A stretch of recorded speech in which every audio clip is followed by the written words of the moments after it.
Hey BLBC fam, we have been called to serve God and make disciples of all nations. Here at BLBC, we use our diverse gifts and skills for the glory of God's kingdom through different ministries. By joining a ministry, we can introduce more people to the gospel and bring them to a life with Jesus. Are you passionate about using music to draw people to worship? Join the music team.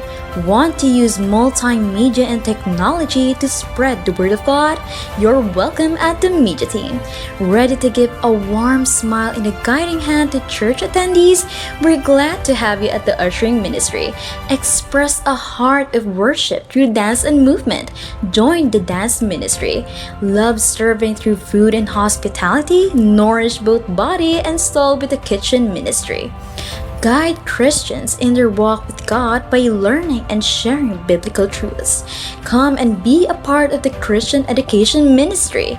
Work to support the church mission and operations through finances. Serve through the home office ministry. Join us and be a part of the change that God wants to bring to our community. Sign up for a ministry today. Hey there! Ready to walk in faith? You're not alone. Come and be a part of the church community by joining a cell group. In cell groups, we share lives, pray together, and encourage one another in our walk with Christ. Learn from fellow believers about who God is and how He is moving in our life. If you are not yet part of a cell group, we are happy to connect you.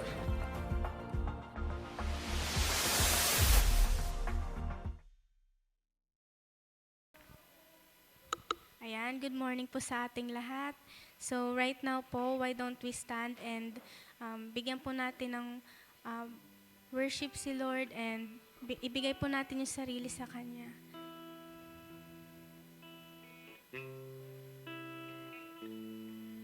And truly nga po na kahit binabagyo na tayo is hindi ito magiging hadlang upang siya ibigyan natin ng papuri at pasasalamat.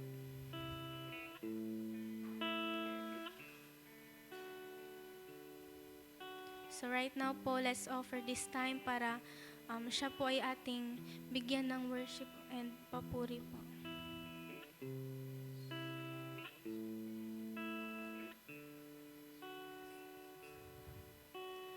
Hide me now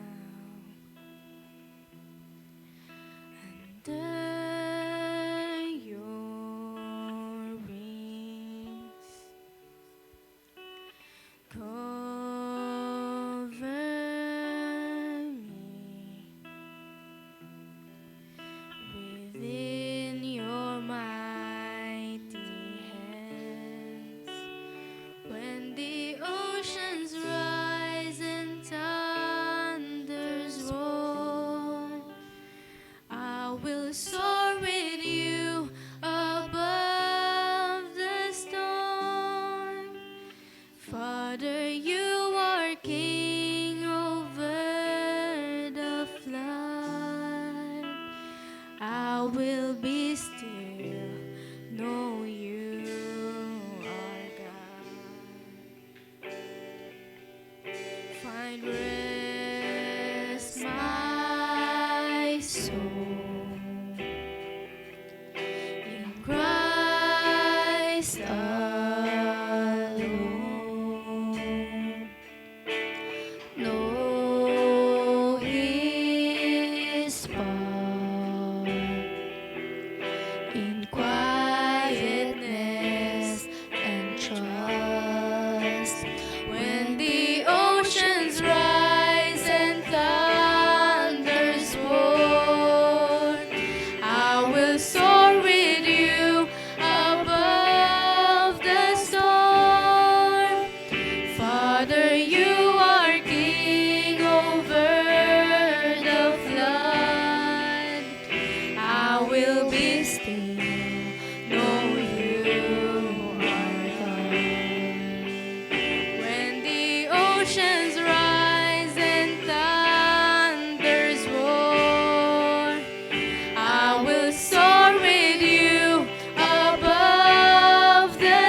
you are king over the flood. I will be still, know you are God. When the oceans rise and thunders roar, I will soar with you above the storm. Father, you are king over the flood. I will be still, know you are God. I will be still, know you are God. I will be still, know you are God. Yes, truly, O God. Kahit bumagyo man, bumaha, O God, hindi ito magiging hadlang upang ikay hindi namin bigyan ng papuri at pasasalamat, O God. But ito yung magiging reason, O God, para ikaw ay lalo pa namin bigyan ng papuri, O God, because hindi mo kami pinabayaan, O God.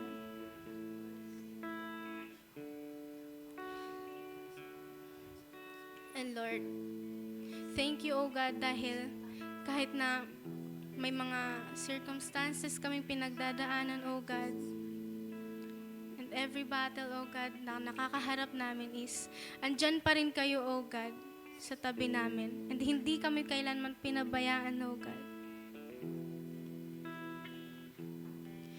And Lord, kahit ano man pong pagsubok ang makaharap namin, O God, hindi pa rin ito mako-compare sa kung gaano ka kadakila, O God. Because our God is bigger than our storms, O God.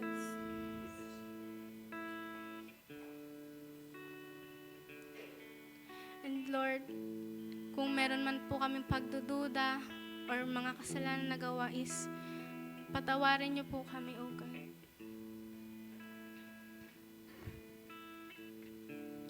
And this time, O God, gusto namin ibigay ang sarili namin sa iyo, O God, with surrendered heart. Hindi lang half, kundi wholeheartedly, O God.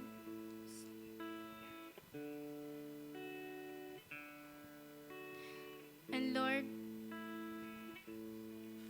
I pray, O God, na yung mga kapatid namin na wala dito, kung nanonood man sila na live ngayon, pray, O God, na patuloy niyo po pa rin silang protektahan, O God. Guide them, O God.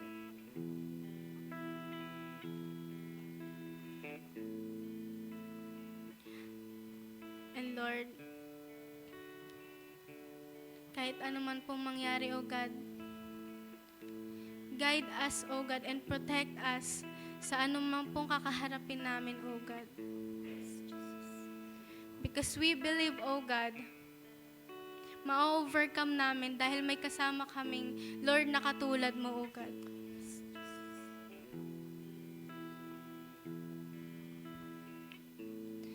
And Lord, we lift up everything to you, O God, into your hands, O God. In Jesus' name we pray. Amen.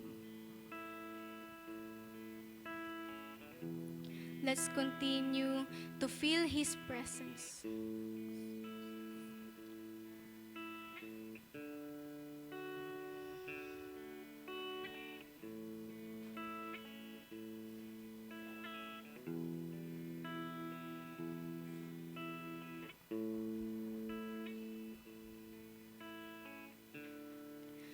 When the music fades, all is stripped away, and I simply come, longing just to bring something that's of worth that will bless your heart.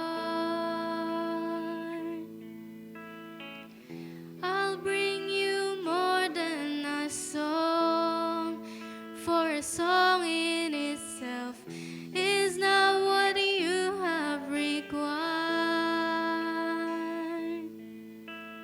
You search much deeper within through the way things appear. You're looking into my heart. I'm coming back to the heart of worship, and it's all about you. It's all about you, Jesus. I'm sorry, Lord, for the things I've made it.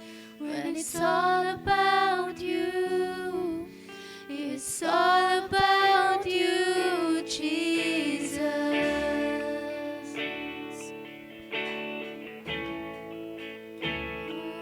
Oh, yes, Jesus.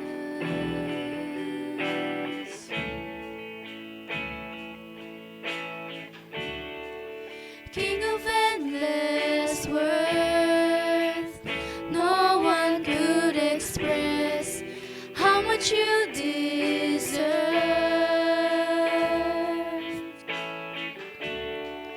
Though I'm weak and poor, all I have is yours, every single breath. I'll bring you more than a song, for a song in itself is not what you have required. You search much deeper within through the way things appear. You're looking into my heart. I'm coming back to the heart of worship, and it's all about you. It's all about you, Jesus. I'm sorry, Lord, for the things I've made it. When it's all about you, it's all about you, Jesus. I'm coming back to the heart of worship, and it's all about you. It's all about you, Jesus. I'm sorry, Lord, for the things I've made it. When it's all about you, it's all about you, Jesus.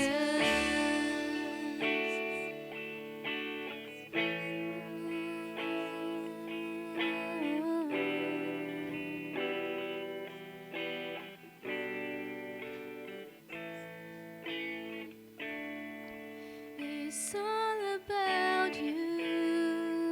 It's all about you. All about you, Jesus.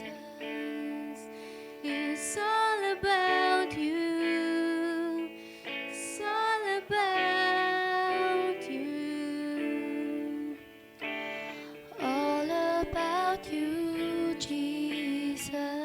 I'll bring you more than a song, more than a song, more than a song. I'll bring you more than a song, more than a song, more than a song. You're looking into my heart, into my heart, into my heart. You're looking into my heart, into my heart. Yeah. I'm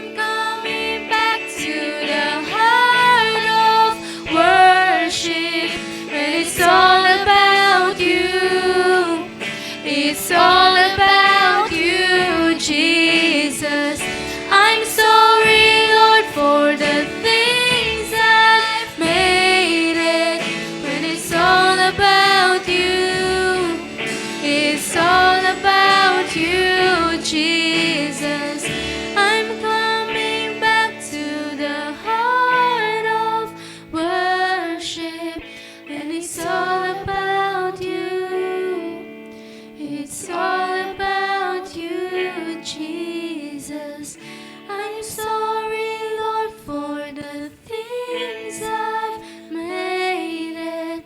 When it's all about you, it's all about you, Jesus. Pwede po ba natin palakpakan si Lord? Ayan. Let's continue to give praise.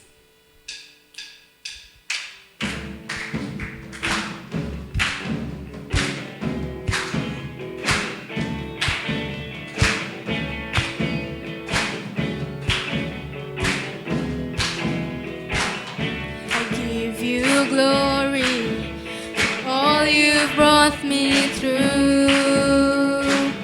And now I'm ready for whatever you want to do.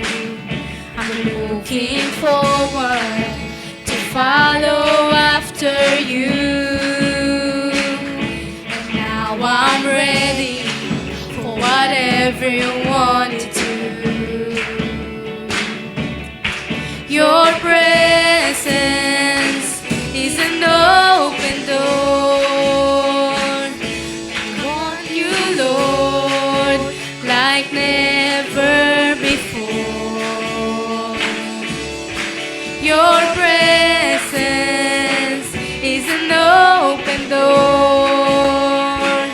So come now, Lord, like never before.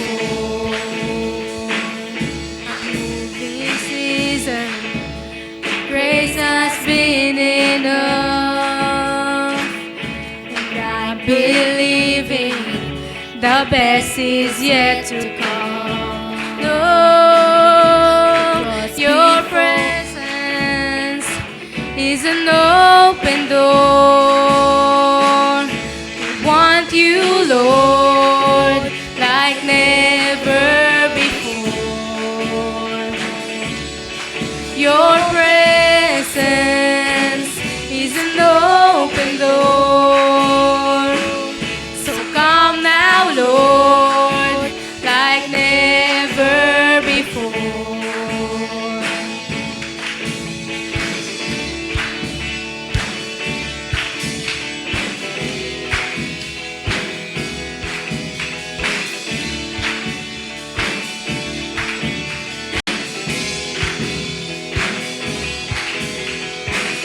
I know breakthrough is coming.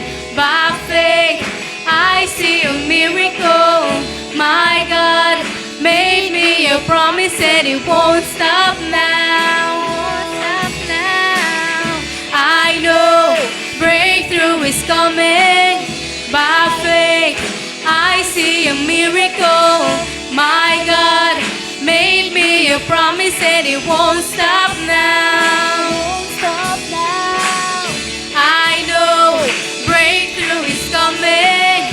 By faith, I see a miracle. My God made me a promise that it won't stop now.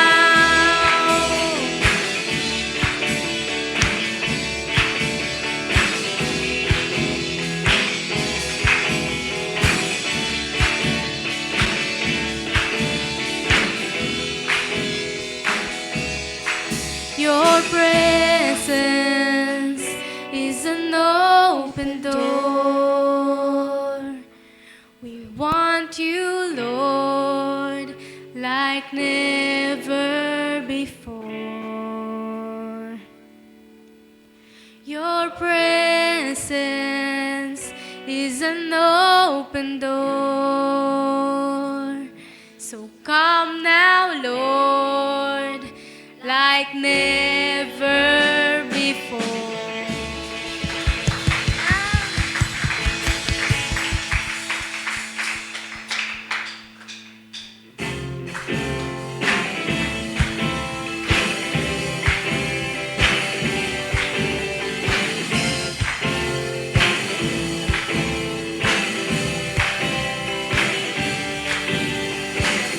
When I think about your goodness, my heart is overjoyed.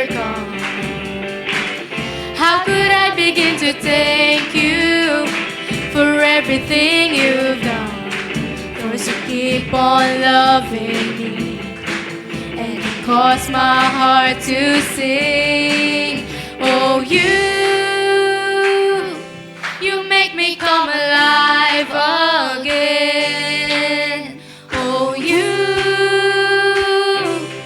make me come alive again. Whoa, this is the moment. Whoa, everything changes. Whoa, you are my breakthrough. I praise you. I praise you.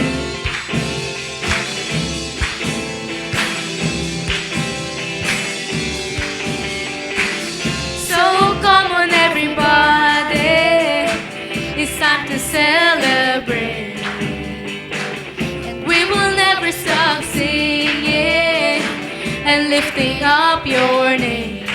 Cause you keep on loving me, and you cause my heart to sing. Oh, you make me come alive again. Oh, you make me come alive again. Whoa, this is the moment. Whoa, everything changes. Whoa, you are my breakthrough. I praise you. I praise you. Whoa, this is the moment. Whoa, everything changes. Whoa, you are my breakthrough. I praise you. I praise you. You are good. You are good. You are good. You are good. You are good. You are good. You are good. You are good. Whoa, this is the moment. Whoa, everything changes. Whoa, you are my breakthrough. I praise you. I praise you. You are good. You are good. You are good. You are good. You are good. You are good. You are good. You are good. Whoa, this is the moment. Whoa, everything changes. Whoa, you are my breakthrough. I praise you. I praise you. Palakpakan naman natin si Lord. Mas malakas pa po. Ayan, maaari na po tayong makaupo.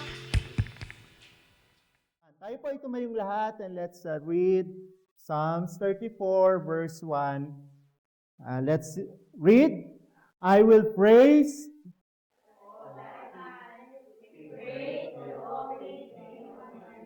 Let us pray, Lord, indeed, in good times, in bad, in a good weather or bad weather, in favorable, unfavorable. Your praise will always be on our lips. We will praise you. We will worship you, Lord, because you are indeed good. You are so good. This morning, Lord, continue to speak through your word. Lead us and guide us in following your will. Make your word clear.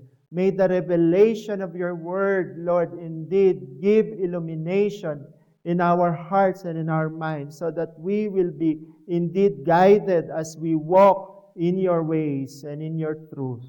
Lord, give us wisdom. Give us, Lord, that understanding this morning. In Jesus' mighty name we pray. Tayo po ay makaupo na. Again, good morning po sa bawat isa sa atin. Okay lang po ba kayo? Hindi po ba kayo nilalamig? Ayan, po. At least we have this time, no, na tayo po ay mag-worship sa Lord and magkasama-sama po muli. Alam niyo po, napakahalaga sa ating mga aspects sa ating pong buhay. Yung tinatawag po nating requirements. Sabihin nga po natin, requirements. Pagka po kayo galing sa elementary, going to high school, meron kayong kailangang i-fulfill na, again, requirements. Di ba po? Pagpapasok po kayo ng trabaho, kailangan ninyo magpasa ng requirement. Pagka po kayo merong kailangang tanggaping award, kailangan na ipasa nyo lahat naipasa nyo lahat ang requirement. So there is in life things that always requires of us. Pero ang Panginoon po ba merong nire-require sa atin? Na ano nyo na po ba yon na itanong nyo na po ba, what does God require of me? Kasi baka matagal na tayong Christian, matagal na tayong nagsaserve sa Lord. No? Pero, ano nga ba ang nire-require ng Lord sa atin? No? Sapat na ba yung nag-church tayo? Sapat na ba yung marami tayong nabasa sa salita ng Panginoon? What does God requires of us? Alam niyo po, pag pinag-aralan po natin ang salita ng Panginoon, meron pong tatlong bagay na napakahalagang tinuro na requirement that God requires of us. And these three requirements of God is what we call the three movements that God requires. The three movements that God requires. In Micah chapter 6 verse 8. Let us read, sabay-sabay po natin basahin. Samahan niyo po kami dyan sa online. Micah chapter 6 verse 8. He has told you, men, what is good, and what is the Lord requires of you. So makita po natin dyan, what is the Lord requires of you. First, ano pong sabi? Only to act justly, to love faithfulness, and to walk humbly with your God. Yan po ang titignan natin, yung tatlong bagay na yan ngayong umaga. So una pong sinabi dyan, that we do justly. Alam niyo po, pagka tinignan po natin sa ibang translation, pagka po tinignan natin yung Micah 6:8, ang pagkakabanggit po ay to do justly. In NIV,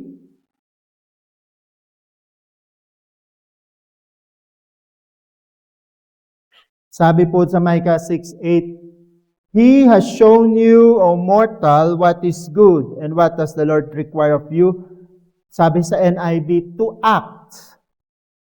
Sa ibang translations, I believe it's in ESV or NLT, to do. To do right. To do right means do justly. Do justly. Ano po ba ibig sabihin pag pinag-usapan natin to do justly? Ito po yung action that means practicing what is right, what is fair, what is righteous, what is expected of us, not merely of knowing what is to be done, but we do it right. Justly. No, kaya po meron tayong tinatawag na word na justice. No, hindi po ibig sabihin ng just is. Justice po yun. No? Justice.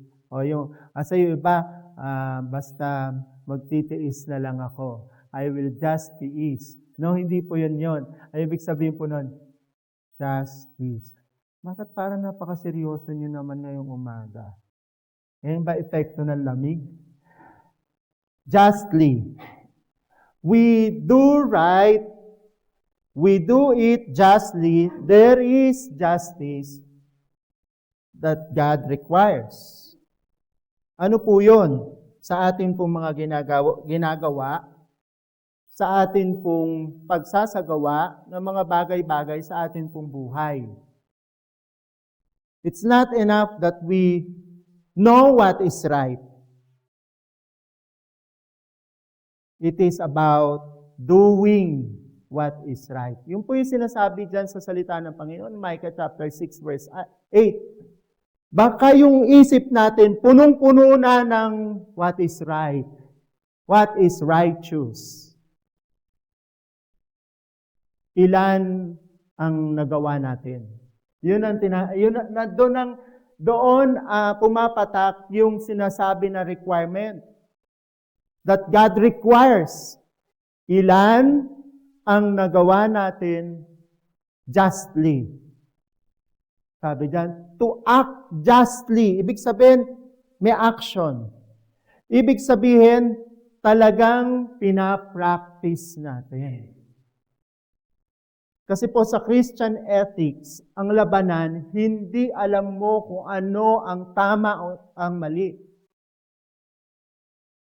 Ang labanan po sa Christian ethics, the decision that you have made, the action that you have performed, that is what the Lord requires. Amos chapter 5, verse 24.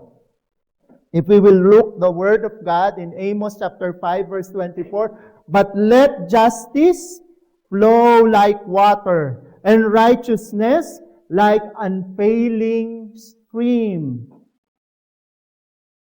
Ano po ibig sabihin nito sa atin? Justice should become a consistent way of life. To act justly, to act righteously, should be a continuous, consistent way of life. Kaya po, ang ganda po dyan ng paghahambing, unfailing stream. No? Di ba po? Ibig sabihin, continuous, liquid, hindi na pipigilan. Tulad po ng ulan natin ngayon, di ba? Sa mga bubong po ninyo, pagka may mga butas, no? Tsak natutulo. O kaya may mga leak, tsak po gagapang sa pader. Kasi naghahanap ang liquid ng hindi nyo kayang pigilan ang water. Hindi nyo kayang pigilan mag-flow ang river. Di ba po? We can only regulate it, but we cannot really suppress the flow of water. It will flow. It will find a way. Ganun po ang righteousness. Nagpapatuloy. Hindi po napipigilan. Ginagawa. Meron tayong action. Yan din po yung sinasabi sa Zechariah chapter 7, verse 9 to 10. Sabi po sa Zechariah chapter 7, verses 9 to 10. Zechariah 7, 9 to 10 in HCSB. Sabi po sa Zechariah 7, 9, the Lord of hosts says this, render true justice, show faithful love and compassion to one another. Verse 10,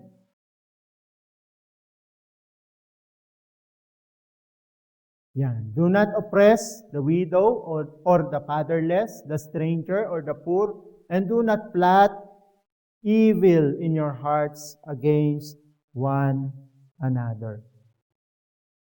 So pag pinag-usapan po natin to act justly, to do right, to do justly, justice should always govern our action.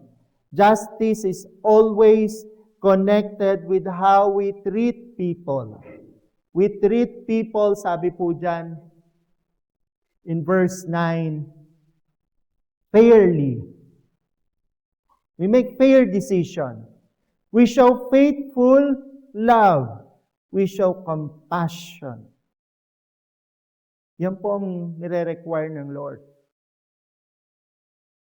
It should be the character that we should bear to act justly, to act righteously before the Lord.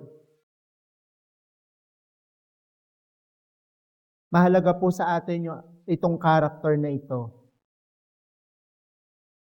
Because this is much more important in just knowing the Word of God. It is more important than just being consistently attending the worship service. Kasi this is application. This is our way of life. This is our form of worship to God. Proverbs chapter 21 verse 3 reminds us about this. Doing, sabi po dyan sa Proverbs chapter 21 verse 3, HSB, doing what is righteous and just is more acceptable to the Lord than sacrifice. Sabi po dyan, di ba? More important, more acceptable to the Lord than sacrifice. Ibig sabihin po, pinag-uusapan na ang sacrifice. It's all about worship.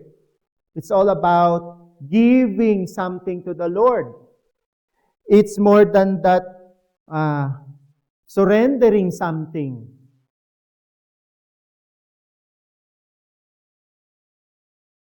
Doing what is righteous and just.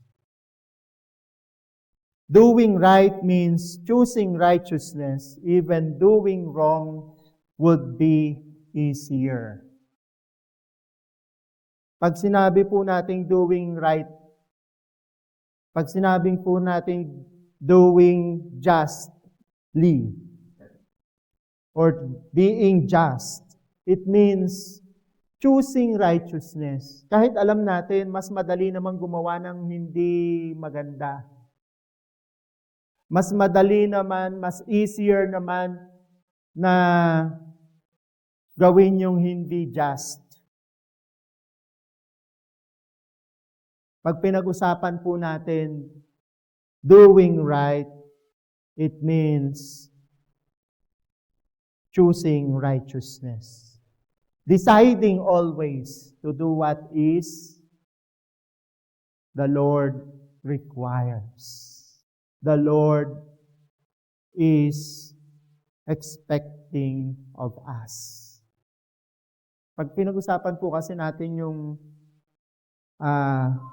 requirement, pag pinag-usapan po natin yung what the Lord requires, it is what the Lord expects of us. Tayo, ang dami natin expectation sa God, di ba? That the Lord will hear us when we pray. We expect God to do mighty things. We expect God to bless us. We expect God to be with us. We expect God to forgive us.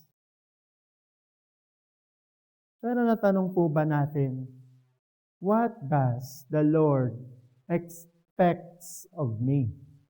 Meron ba ina-expect si God? What does the Lord requires? He requires for us to act justly, to do what is right. It is very important to Him. Let justice govern our action. Let justice govern our decision. Secondly, Sabi po dyan sa Micah chapter 6, verse 8. The second movement God requires is that we show grace. Meaning, we love mercy. Balikan po natin yung Micah chapter 6, verse 8. Ano po yung sabi ulit sa Micah chapter 6, verse 8? That, O mortal, what is good, and what does the Lord require of you? To act justly and to, sabi po dyan, to love mercy. To love mercy. Isa po ito sa mahirap, no? To love mercy. That mercy governs our attitudes. Alam niyo po, napakaganda ng word na mercy sa Hebrew. Pag binalikan po natin ang original na rendering ng mercy sa Hebrew, it is rendered as hesed. Kaya yung iba mga pastor, ang pangalan ng kanilang anak, dalawa, no? Pinapangalan nila, halimbawa, Mark Hesed. Yan, no? Ang ganda nung ibig sabihin nun. Kasi Hesed is mercy. And it is not only defined as ordinary mercy, but it is about steadfast love. It is about mercy coupled with kindness. It is mercy that has loyalty and a covenantal faithfulness.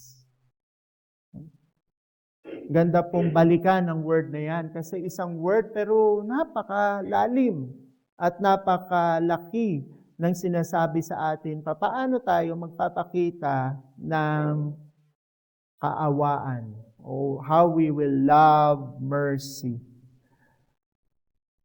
And it is one that God requires of us. Sometimes our mercy is not too evident. We require God to be merciful upon us when we pray, Lord, forgive me for what I have done. Lord, forgive me for my shortcomings. Lord, have mercy upon me. Lord, have mercy. But as we go back to what this thing that the Lord requires of us, have we shown mercy? Alam niyo po, pagka binalikan natin yung Lord's Prayer, ano po ang sinasabi doon? Forgive us as we forgive the trespasses of others. Diba? Our Father, who art in heaven, hallowed be thy name. Thy kingdom come, thy will be done on earth as it is in heaven. Give us this day our daily bread and forgive us our sins as we forgive those who have sinned against us. So, mercy of God is evident to us. Mercy of God will be much more evident in us when we also give it to others. What we receive, we pass. What we receive should be also given to others. Hosea chapter 6, verse 6, in the New King James Version. For I desire mercy, sabi po dyan, for I desire mercy and not sacrifice, and the knowledge of God more than burnt offerings. So bumalik na naman po dito. Kung makikita po natin, Micah, Hosea, Amos, that's all the prophets of the Old Testament.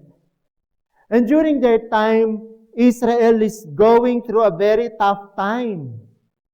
They are always in mga rule of the kings that is rude, kings that is ungodly, kings that does not do what the Lord requires.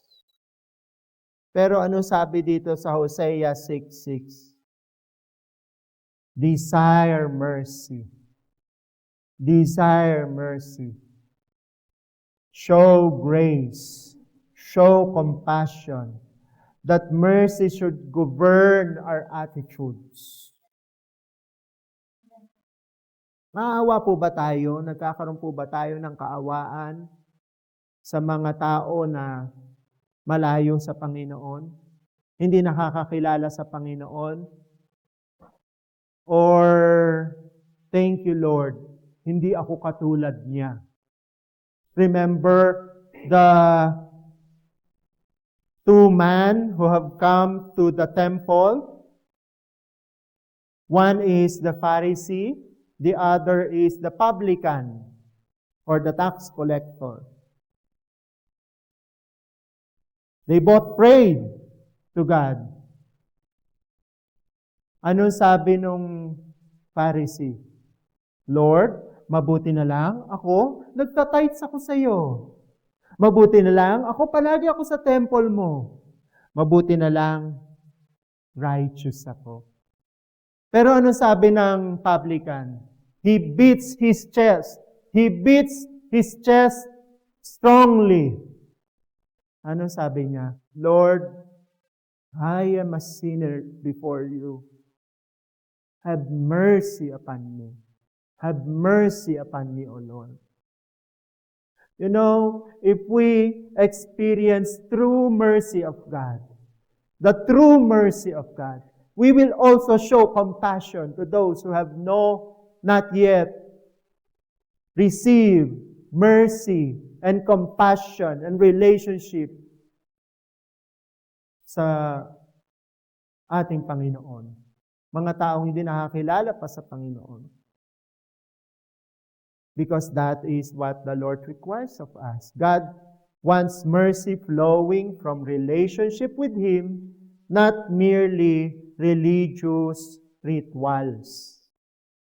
God wants a flowing of our relationship with Him because He has given us forgiveness and it should be extended to others.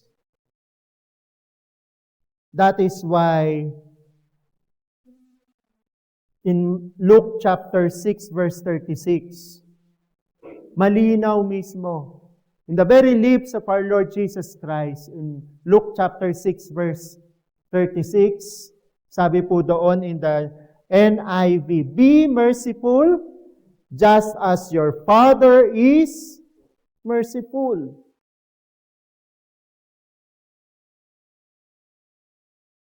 It is not praise that only is given as a recommendation. No. It is a command. Be merciful as your Father is merciful. As God is merciful. As we receive mercy, let us impart mercy towards those who need it. Our mercy towards others should reflect God's character, that God is a merciful God, that God is a merciful God. Because mercy is not merely something we give, it is something also that we receive from the Lord and we give to the Lord and we learn to love because we have experienced in the first place God's mercy in our life. Kaya nating magpatawad kasi una, tumanggap naman talaga tayo ng pagpapatawad. Kahit na minsan nakikita natin ang hirap-hirap niya, pag nakikita ko talaga, bumabalik talaga lahat ng ginawa niya sa akin. Diba? Pero ang Panginoon nakatingin sa atin. Minsan nga, hindi pa tayo nakakahingi ng tawad, nagpapatong-patong pa, di ba? Hindi pa nga na-clear yung una, nagpapatong-patong pa yung kasalanan natin, pero God is so compassionate, loving to us, that He gave us chances. Pero sometimes we neglect that kind of mercy towards others. That we show tender, loving mercy, compassion. Iba naman pong usapan pagka binigyan ka na ng chance isang beses, 2 beses, 3 beses, hindi na po compassion ang kailangan talaga nun. Kasi God is a just God. No? He will dispense His justice. Thirdly, as Micah, the Word of God, in Micah chapter 6, verse 8, these requirements of God is given to us so that we can be guided. Ito po mahalaga. Sabi doon that we should walk, that we should walk humbly with God. Humility governs our relationship with God. Ano ibig sabihin yan? Pagka sinabi po natin that we should walk humbly before God. Stay close to God. Stay close to God. Because the more that we are close to God, the more that we are with God, walking with God, proximity with God, the more that we are shaped, the more that we are transformed, the more that we are renewed every day. This is, walk humbly with God is relationship. It's about relationship. It's about dependence. It's about obedience. It's our continual relationship with God. To walk humbly before God. Alam niyo po sa Bible, pag binalikan po natin yung Genesis chapter 5 verse 23, meron pong isa doong character. And alam niyo po, sa description ng Bible, napakaganda ng pagkaka-describe dito sa character na ito. By the way, he was the father of the longest living man on earth, Methuselah. No? In Genesis chapter 5, verse 23.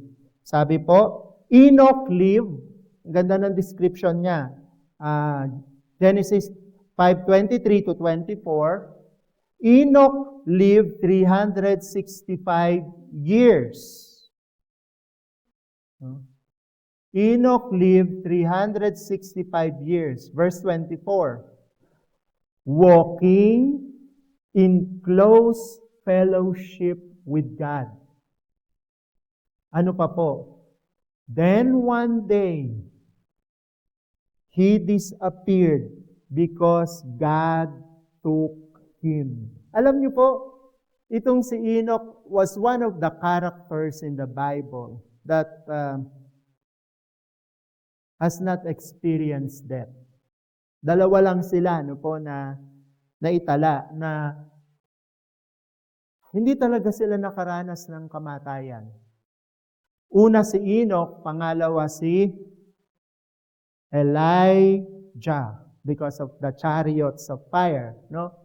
But Enoch will only be read in Genesis chapter 5. in a very, very short description of his life. But you know, it's very, very powerful. Kahit na napakaiksi ng description sa kanya. Dinescribe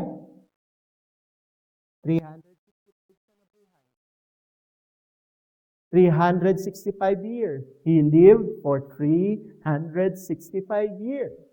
That is a description of his existence. But what was very much striking about this man is that the description that follows the years that he was described in verse 24, walking in close fellowship with God. Walking in close fellowship with God. He stayed close to God. He walked humbly before his God.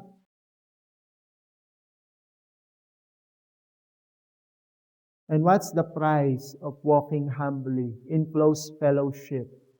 In staying close with God. In being always with God. He never tasted death. He never tasted death. Then one day, he disappeared because God took him. Kaya nga po palagi may mga biruan tayo, di ba? Sabi nung iba, ako ayoko maging mabait. Natandaan niyo po yung mga biruan noon? Ayoko talaga maging mabait kasi pag lahat na mababait, mabilis kuhanin ni Lord. Alam niyo po, that is a joke, but in essence, it's true. Eh, bakit ka naman matatakot kung, di ba? And if you are very sure of your salvation, of course, there are things that we worry about leaving earth. Pero ang reality po is that God misses fellowship with us, lalo na po pagka po tayo close sa Kanya. That is why in Genesis chapter 3, the fall of man, ang sabi niya kay Adam, kay Eve, noong nagkasala sila, they tasted what is forbidden, the forbidden fruit, the tree of knowledge of good and evil. Anong sabi ni God? Ano ang sinabi ng God kay Adam at kay Eve? Did God question them na kaagad? Hindi po. Ang sabi doon sa Genesis chapter 3, ang sabi ng God, Adam, Eve, where are you? Where are you? Does that mean that God doesn't know where Adam and Eve is in the garden? Hindi ba niya alam kung nasaan? God is an omniscient God. God is an all-knowing God. And then He doesn't know where Adam and Eve in the Garden of Eden? But God said, where are you? Adam and Eve, where are you? Why? Because He felt that there is a hindrance, a broken fellowship between man and God. It was hindered by what? By sin. That is why Jesus came, so that we can be restored in that fellowship with God. So that we will have that relationship, proximity, closeness before God, because we have obtained His mercy and His forgiveness.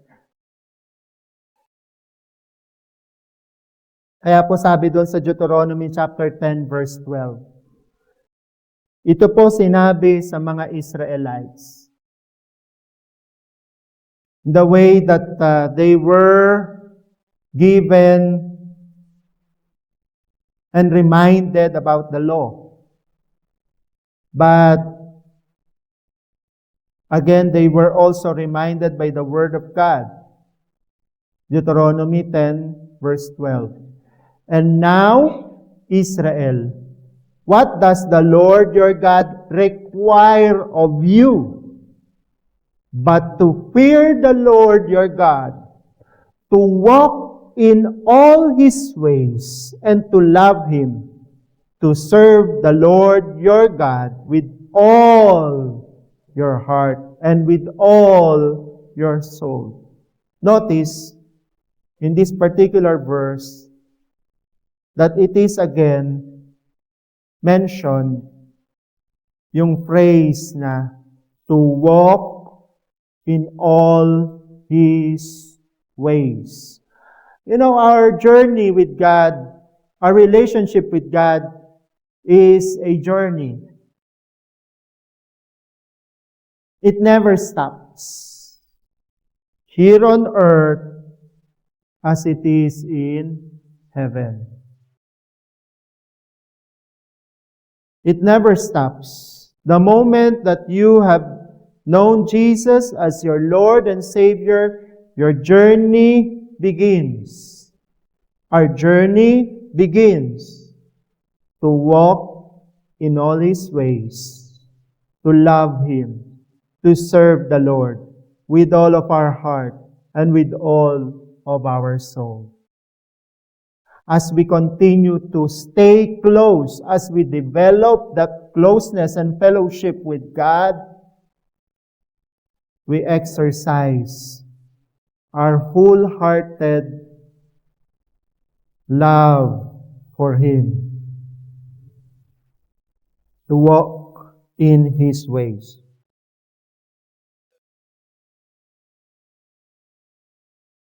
Stay close. Stay close to God.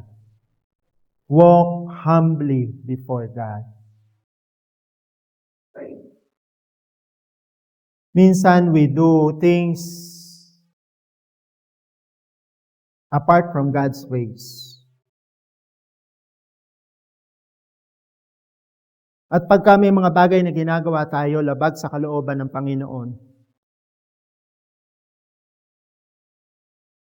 we, in our hearts, were guilty of one of the cardinal sins. The sin of pride. Kaya sabi dito, to walk humbly before the Lord. If we don't walk with the Lord, we will be filled with pride. Let not the pride of this world corrupt our hearts, corrupt our minds, that we can do it alone, that we can do great things alone without God, without staying close to God, without being connected with God. Stay close to God. Walk humbly before God. Colossians chapter 2 verse 6, the Word of God reminds us as we read it in the New King James Version, as you therefore, let's go to the reminder in Colossians chapter 2 verse 6, as you therefore have received Christ Jesus the Lord, so walk in Him. Malinaw po ang salita ng Panginoon. Stay close to God. Never leave the Lord. As you have received the Lord, as we have received Christ as our Lord, walk in Him. Walk with Him. Never walk in our own ways. Let His direction become the direction of our life. You know, if you are doing other ways than God's way, you are saying to God, my way is better than your ways. And then distraction is going ahead of us. If that will be the scenario. No? Because doing our own way apart from God's way is that like driving sa road na mayroong warning pero we violently and we deliberately disregard.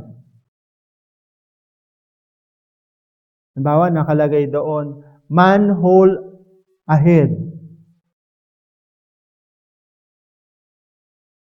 Hindi natin pinansin yung manhole ahead. O kailan lang, kahapon, no, may nahulog sa manhole. No? Ay, ibang usapan yun kasi hindi niya nakita yung manhole eh. Covered with flood, covered with water. Pero kung kitang-kita mo naman, manhole ahead. May picture pa. No? And you don't follow the direction, yung warning. Distraction is ahead. Distraction can be experienced. Stay close to God. The more that we are staying close to God, the more that we are shaped, the more that we are prepared, the more that we are free from the distractions of life. Micah chapter 6 verse 8 is very simple in its application. Tatlo lang ang sinabing requirement, hindi marami. First, do right, meaning do justly. Second, show grace, show compassion, love mercy. Third, stay close to God. Walk humbly before the Lord, our God. May we continue to experience God's abounding grace, God's abounding wisdom in His direction that He is leading us as we continue to heed in our hearts what the Lord requires of us. Tayo po ay tumayo and let's have this time off.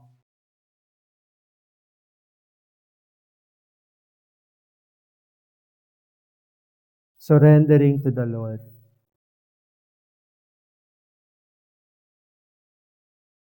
Lord, there are times that we do many things, Lord. May mga bagay na, may mga pagkakataon na nagiging busy kami sa maraming bagay. Marami kaming mga actions na ginagawa. Marami kaming mga ways. Marami kaming mga plans. But we forget, Lord, what you require. What you expect from us. Lord, thank you for your word that reminds us kung paano, Panginoon, ang dami naming nilalatag na expectation sa inyo as our God. But at times, Lord, we are not doing our part as you have required us. To do justly, to do right, even if it is hard, Panginoon. Even if it is challenging, we will do the right thing. Lord, thank you. We have your word. We have guidance to do what is right. We are not blinded, Lord, for your will, because it is always mentioned, we are always guided by your word, by your living word. Lord, help us. Help us, Lord, to do justly. Lord, help us to show mercy. Lord, we would like to experience more of your grace, more of your love, more of your compassion. But Lord, help us to show grace to others. As we have received forgiveness, may we also extend forgiveness to others. May we be concerned, Lord, for those lives who have not yet experienced forgiveness coming from you. Sa mga tao, Panginoon, na nangangailangan pa ng inyo pong kaawaan, ng inyo pong kapatawaran, ng inyo pong kaligtasan, gamitin niyo po kami, Panginoon. Gamitin niyo po kami na inyong mga tinubos, nakaranas, Panginoon, ng dakila ninyong pag-ibig, ng inyong hindi matatawarang kabutihan, Panginoon. Tulungan niyo po kami, Panginoon, to show grace, to show and give forgiveness, even to those who have hurt us. Thank you, Lord. You require us and expect from us the moment that we have received you as our Lord and Savior in our life, to walk with you, to be in the journey of faith, that we will not only be stuck in just knowing you in our mind, just to be called a Christian because we are attending a church, we are identified to a Christian family. Thank you, Lord. We are Christians because we follow Christ. We stay humbly walking with you. Not in our ways, but in your ways. Not by our will, but your will. Thank you, Lord, for your word that reminds us that we must always stay close to you. Walk with you humbly.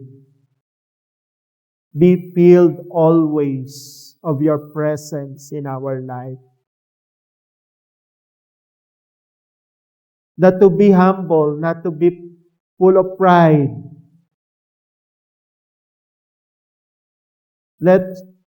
Lord, may you let things happen to us that shape us. Lord, tulungan niyo po na yung mga bagay na nangyayari sa amin, palaging makapagbigay, Panginoon, ng pagpubog sa amin, sang-ayon, Panginoon, sa inyo pong naisin as we walk humbly before you, our Lord and our God. Lord, thank you for your word. We wholeheartedly accept it. In the powerful name of our Lord and Savior Jesus Christ, we pray. Amen. So, naniniwala po ako na ang isa pang requirement sa atin ng Panginoon ay obedience. And an act of obedience and love toward God is giving to Him what belongs to Him. So, meron po ako nabasang story sa Bible, sa Book of Mark, tungkol po sa isang widow or sa isang ah, parang pag-offering po sa temple. So, basahin po natin from Mark 12, verses 41 to 44. Jesus sat down opposite the place where the offerings were put and watched the crowd putting their money into the temple treasury. Many rich people threw in large amounts, but a poor widow came and put in 2 very small copper coins worth only a few cents. Calling his disciples to him, Jesus said, "Truly I tell you, this poor widow has put more into the treasury than all the others. They all gave out their wealth, but she, out of her poverty, put in everything all she had to live on." So based po dun sa story, maraming mayayaman yung nagbibigay ng malalaking amount of offering. Pero para kay Jesus, mas mahalaga po yung offering ng widow. So bakit po? Kasi she gave it from her heart, she gave it sacrificially. She trusted God enough to give even when she did not have much. And I believe na ganun din po sa atin. So God looks at our heart. When we give our tithes and offering, we recognize that everything we have comes from our God. And that's our income, our work, our opportunities, our strength, and even yung mga blessings na we sometimes take for granted. Kaya ang tithing is not simply giving money, but it's an act of obedience, it's an act of gratitude and trust. The Bible teaches us to give our 10% to the Lord. And when we give, we are saying, "Lord, I acknowledge that you are my provider. I trust you with what I have, and I trust you with what I still need." And kaya ngayon po na magbibigay po tayo, let us not give because we feel pressured, but we give because we are grateful. We give with a joyful heart, and let us give in obedience. And most importantly po, let us give with faith, knowing that God is our ultimate source and provider. So as we give our tithes and offerings today, let this be our declaration. "Lord, you are worthy of everything I have. What I have comes from you, and I trust you with everything I have." Tayo po ay magbigay ng may masayang puso.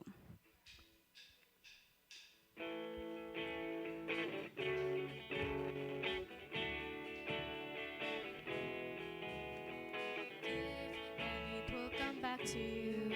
Good measure, pressed down, shaken together, running over. Give, and it will come back to you. When you give to the Lord. Give, and it will come back to you. Good measure, pressed down, shaken together, running over. Give, and it will come back to you. When you give to the Lord. When you give to the Lord. When you give to the Lord. Let us all stand.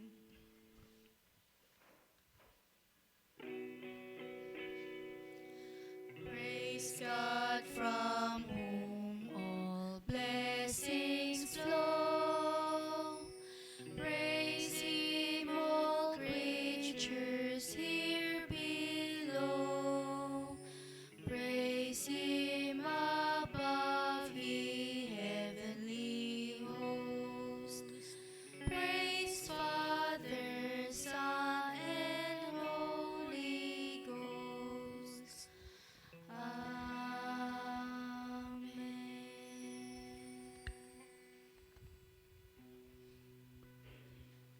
Tayo po ay manalangin. O Ama naming Diyos, makapangyarihan at dakila, kami, Panginoon, ay namamangha sa gawa ng iyong kamay. Maraming salamat, Panginoon, sa buhay na ipinagkaloob mo sa amin.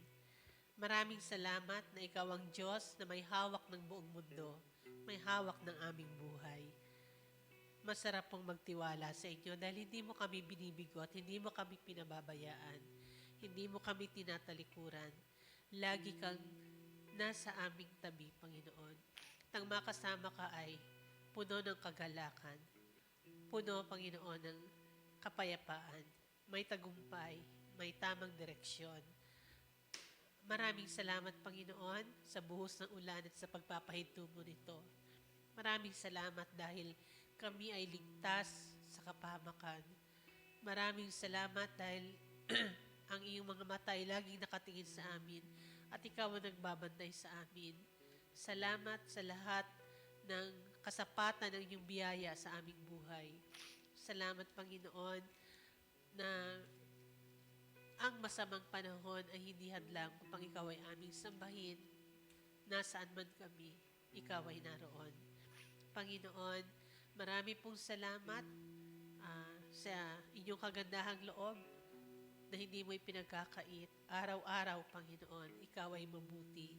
Araw-araw, Panginoon, kami ay iyong iniingatan. Araw-araw, Panginoon, pinagkakaloob mo sa amin ang aming mga pangangailangan. O Panginoon, muli ka naming pinapupurihan at niluluwalhati sa matamis sa pangalan ni Jesus. Amen.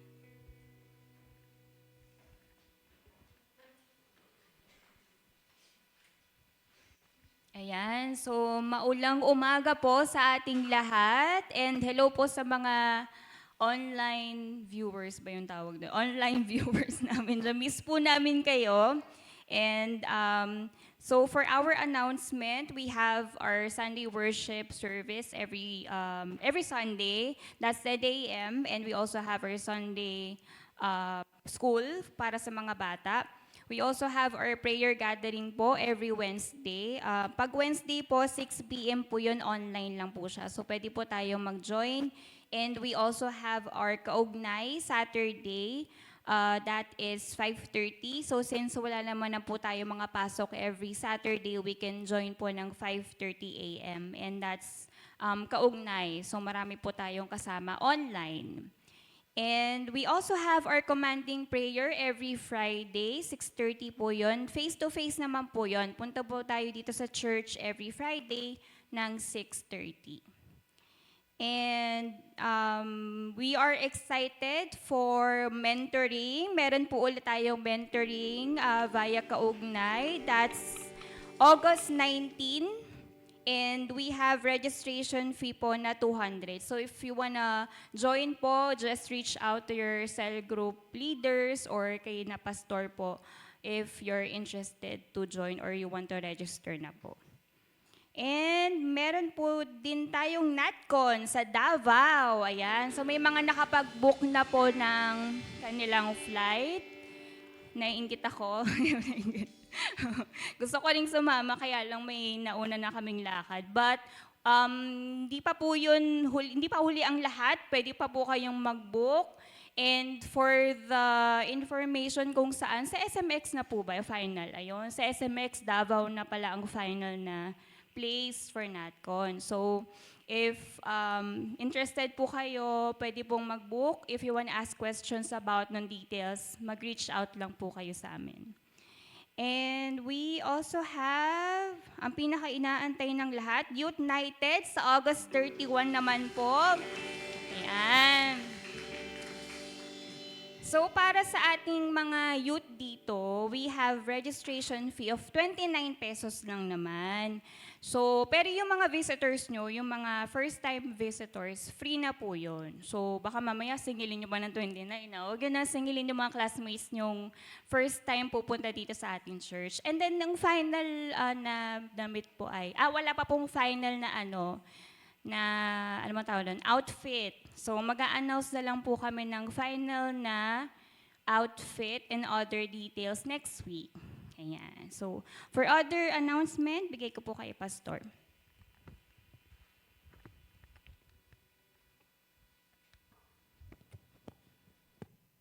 po. Para po sa mga nasa online, wag po kayo kung wala po kayo ngayon dito. Next week po, punta po ulit kayo sa ating pananambahan. At ina-announce ko rin po, meron po tayong online giving. Kung hindi po kayo nakapagbigay ngayon ng inyo pong tithes and offering, pwede po kayong pumunta doon sa ating GCash at saka sa atin pong RCBC account. That is also flashed in your screen. Po. So you can scan and you can give in our GCash account. Patuloy na ipanalangin po natin ang safety ng bawat isa. Patuloy na maging ligtas ang bawat isa at mawala na po yung sama ng panahon. Tayo po ay muling magpasalamat at magwakas sa isang panalangin sa Panginoon at sa isa pong awit. Tayo po ay tumayo.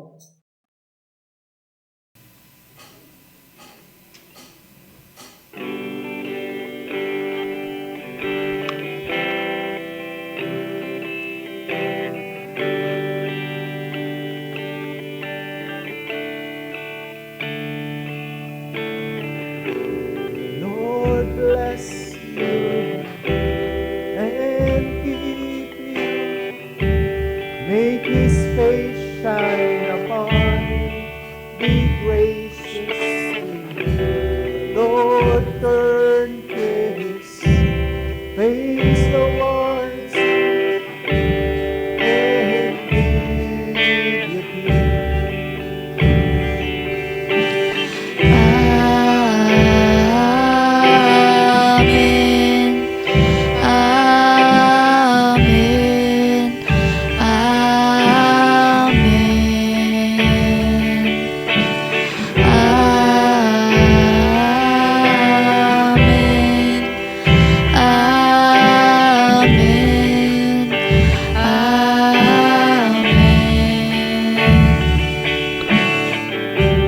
Lord bless you and keep you.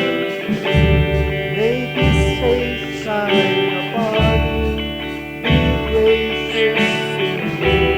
Lord turn His face towards you and be